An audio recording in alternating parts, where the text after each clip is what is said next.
चलिए आज हम लोग क्लास 11 का यूनिट एंड डायमेंशन का क्वेश्चन देखते हैं। ये जो क्वेश्चन आपका बोर्ड हो या फिर नीट हो या जेई हो, सभी में पूछा जा सकता है। ठीक है, तो चलिए डिस्कस करते हैं। तो क्वेश्चन क्या है हमारा, a physical quantity X is expressed as a V. V क्या है हमारा, वेलोसिटी है। ठीक है, is equal to root X divide density, the dimension of X are. Question हमारा जो है वो v is equal to root X divide density, density को हम d लिख सकते हैं। ठीक है, शॉर्ट में। अब हमको क्या है, x का हमको डायमेंशन निकालना है। तो हम जानते हैं कि जैसे कि रूट को लेफ्ट साइड लेके जाएंगे तो ये स्क्वायर में चला जाएगा, उसके बाद x डिवाइड d यहां पर लिख सकते हैं। ठीक है, तो हमको डायमेंशन x का चाहिए, तो x is equal to V square D यहां पर लिख सकते हैं। तो v हमारा क्या है, वेलोसिटी है। तो वेलोसिटी का जो डायमेंशन फॉर्मूला होता है एल टी माइनस वन। ठीक है, क्योंकि यहां पर वेलोसिटी का स्क्वायर है तो इसको स्क्वायर कर देते हैं, एल टी माइनस वन का स्क्वायर अगर करेंगे तो क्या हो जाएगा, एल स्क्वायर टी माइनस का स्क्वायर। ठीक है, जब स्क्वायर करेंगे तो वेलोसिटी का डायमेंशन फॉर्मूला हमारा ये आ गया। तो हम डायरेक्ट लिख देते हैं यहाँ पर L square T minus two. अब यहाँ पर डेंसिटी हमको लिखना है। ठीक है, तो डेंसिटी का जो डायमेंशन फॉर्मूला होता है, density is equal to mass divide volume. तो d is equal to mass क्या है, m है, और वॉल्यूम, वॉल्यूम का क्या होगा, L क्यूब।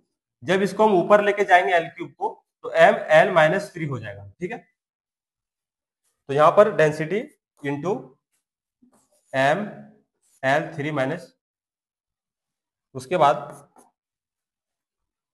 m को यहां पर लिखेंगे। यहां पर देखिए 2 L है प्लस में और 3 L है माइनस में, तो यानी कि एक L यहां पर माइनस बच गया और t माइनस 2 आ गया, यानी कि ये हमारा x का डायमेंशन फॉर्मूला आ गया। तो हमें क्या चाहिए था, द डायमेंशन ऑफ x। तो x का dimension m l minus one T minus two. ठीक है, चलिए नेक्स्ट क्वेश्चन देखते हैं। तो चलिए हम लोग क्वेश्चन नंबर 2 डिस्कस करते हैं। तो क्वेश्चन नंबर 2 में क्या है, if the force is proportional to the square of velocity, यानी कि जो बोल रहा है force proportional to square of velocity, यानी कि वेलोसिटी का स्क्वायर बोल रहा है। ठीक है, यहां से यहाँ पे हमको ये पता चला। अब क्या बोल रहा है, then the dimension of proportional constant are.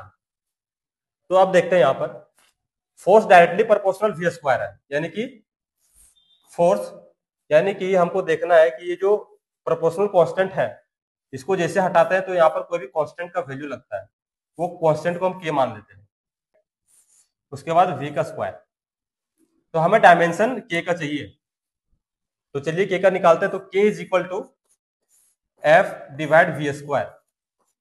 तो एफ का क्या होता है फॉर्मूला, मास इंटू एक्सेलरेशन, यानी कि एम एक्सेलरेशन क्या हो जाएगा, dimension formula L T minus two. अब यहां पर वेलोसिटी का स्क्वायर है, इसका डायमेंशन फॉर्मूला हमें लिखना है। ठीक है, तो वेलोसिटी क्या होता है एल टी माइनस वन, तो हमें इसका स्क्वायर लिखना है ना, तो L square T square minus में, तो L square minus T square. ठीक है, अब हम लोग यहां पर देख सकते हैं ये एम है, एल है, टी माइनस टू है, एल स्क्वायर है, टी माइनस टू है। तो ये जो टी माइनस टू जैसे ही ऊपर जाएगा प्लस में चला जाएगा, तो यानी कि ये टी माइनस टू कट गया। ठीक है, अब आता है देखिए यहां पर एम है,